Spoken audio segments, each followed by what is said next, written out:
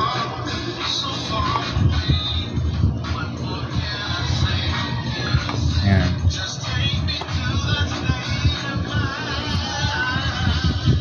lagyan lang natin para masarap. Mamaya patuloy yan tayo nung naglalagay dyan. Yung pagod ka na sa biyahe pero kailangan mo magluto yan kasi paborito kasi ito ng mga anak mo. Ayan,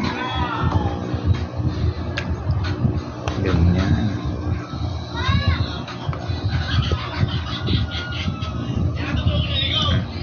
At lalagyan naman natin ito. Ayan.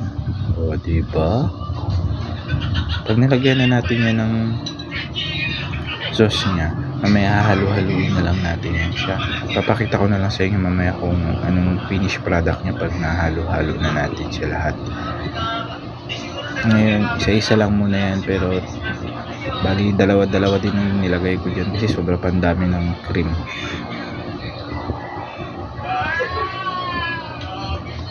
Patuloy ko lang yan siyang nilalagyan ng ganyan. Yan.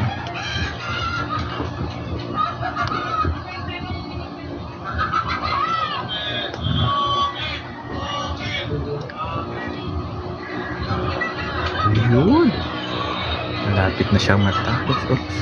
Napansin ko kasi medyo kulang yung nailagay kong sago. Ice tea gelatin pala. Ayan, makikita nyo na yung finished product niya. Halo-haluin ko na muna yan siya. Off-cam muna tayo. Mamaya na muna po. Tapos ayan na ang finished product niya. Nahalo-halo ko na siya. At ready na po siya para ilagay sa rep. Masarap na yan siya. Malasa. Creamy. Sabi ng kapitbahay na binigyan ko, masarap daw.